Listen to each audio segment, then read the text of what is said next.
শুভ সন্ধ্যা বন্ধুরা, কে কেমন আছো? আশা করি খুব ভালো আছো। দেখো, আমি তোমাদের বলি না, আমি অনেক কাজের মধ্যে থাকি, কোনো টাইম পাই না। সত্যি আমি অনেক টাইম পাই না। দেখো 4:30 সময় বুঝলি, তাহলে বুঝতে পারছো কতটাই ব্যস্তের মধ্যে থাকি, একদম অনেক টাইম পাই না। আর এই দেখাচ্ছিলাম একদিন তোমাদেরকে, চাল বানাচ্ছি, শোকাচ্ছিলাম। দেখো এখন মুড়ি ভাজিয়ে নিয়ে এসে মুড়ি ঢালছি। দেখো ভাজাটা মুড়িগুলো কতটা দেখতে সুন্দর হয় আর টেস্টিও হয়। কেনা মুড়ি কিন্তু এত টেস্টি হয় না, বলো। আর এই যে গরম মুড়ি খেতেও হেভি টেস্টি। আজকে আমি রাতে কী করবো জানো? বেগুনি চপ মুড়ি আর এই গরম মুড়ি। কে খাবে বন্ধুরা? চলে আসো।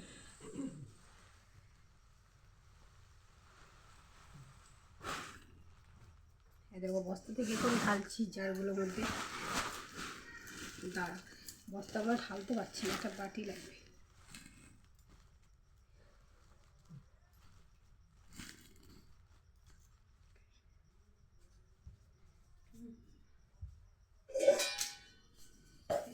সসপ্যানটাকে পেয়েছি, সসপ্যানটা ভালো ভালো জল আছে, ভালো কাজে লেগে গেছে। দেখছো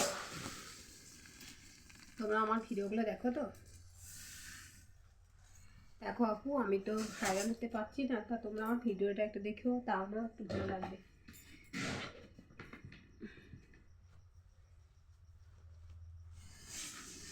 ভাইরাল হবো বলে মনেও হয় না, কেন আমি সেইভাবে ভিডিও বানাতে পারি না। কোনো রকমের ভিডিও বানাই, সবাই চোখে তো লাগতে হবে, সবাই চোখে তো লাগে না। আর ভাইরাল হবে ওরা, আমি আমার মতো করে ভিডিও বানাই, খুব একটা ভালো পারিও না। আমি যেমন পারি সেরকম করি।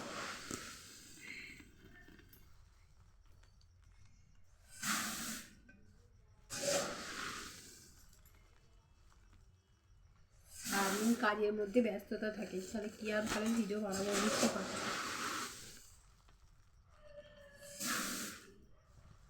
তোমরাই বলো।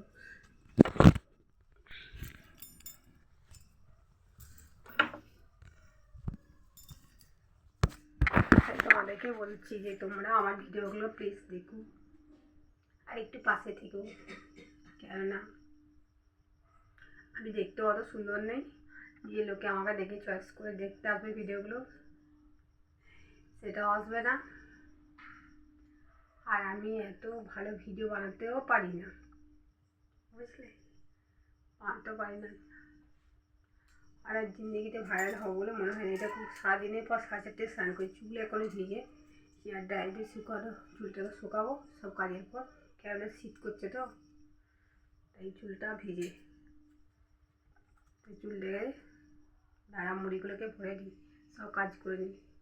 তারপরে বড় কথা কি বন্ধুরা জানো, আজ হয়তো আমাদের সাথে আর আমার দেখা হতো না, গিয়ে স্বর্গের টিকিট কাটতে হতো। কী বলো তো, আমি তো সবই বাড়ির কাজ করি। গরুটাকে বাঁধতে গেছি, দেখিনি দড়িটা, গরুটাকে বাঁধি রোজই। গরুটা মাথায় একটা পা দিয়েছে, পিঠে একটা পা দিয়েছে। মাথায় আমার অসহ্য, মাথায় জল, মানে স্নান করিনি, মাথায় জল ঢেলে স্নান হয়ে গেছে। তা মাথার মধ্যে পাটা দিয়েছে, আমি তখন কি বলবো, আমি ওখান থেকে ঘুরতে আসতে পারছি না। আমার ছোট মেয়ে দেখেছে, আমার ছোটো মেয়ে কাঁদছে, বড় মেয়েকে ডাকছে, কিন্তু আমার ছোটো মেয়ে তো ছোটো, তো যেতে পারছে না ওর কাছে। মা তুমি বেরিয়ে এসো মা, কিন্তু আমি কী হয়ে গেছি আমি নিজে জানি। আমি ওখান থেকে কিন্তু বেরিয়ে আসতে পারছি না, গরুর পাশে ঘুরে চুপ বসে আছি, যে গরুটা মারবো বলে, মানে কী করে দিয়েছে আমি যে, মাথায় আমার যন্ত্রণা হচ্ছে, কিন্তু ওই যে মাথায় জল ঢেলেছি বলে মাথায় জল ঢালা যেতে অত চুল দিয়ে গেছে। বুঝতে বললো, তাই বলছি যারা আমার মতো গ্রামে এরকম অনেকজন মানুষই আছে গরু বাছুর করে মেয়েরা, তাদেরকে বলবো একটু সাবধানে করবে। দেখো মানুষের কখন কী বিপদ আসে। আমার দেখো, আমি ভেবেছিলাম যে আমাকে এরকম হবে, মাথায় একটা পা দিয়ে ফেলেছে, পিঠটা তো তোমাদেরকে আমি দেখাতে পারছি না যেহেতু শাড়ি পরে, আর আমি দেখাতে পারবো না।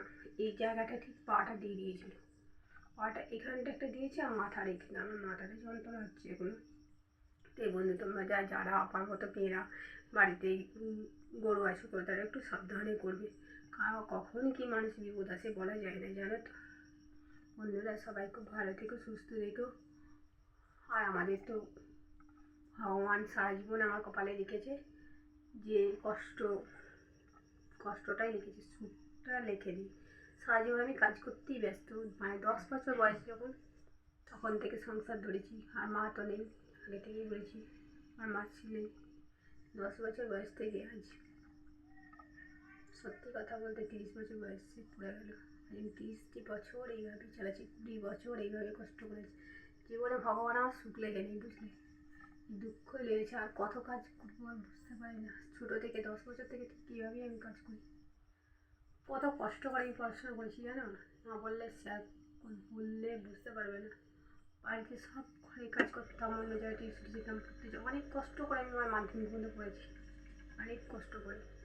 মানে বলার নয়, তোমাদেরকে বলতে পারবো না। জীবনে একটা যে কাজে যায় কোনো কাজে সাকসেসফুল হতে পারি না, এটা জীবনে খুব কষ্ট। বন্ধুরা খুব ভালো দেখো এবং আমার ভিডিওটা প্লিজ দেখো।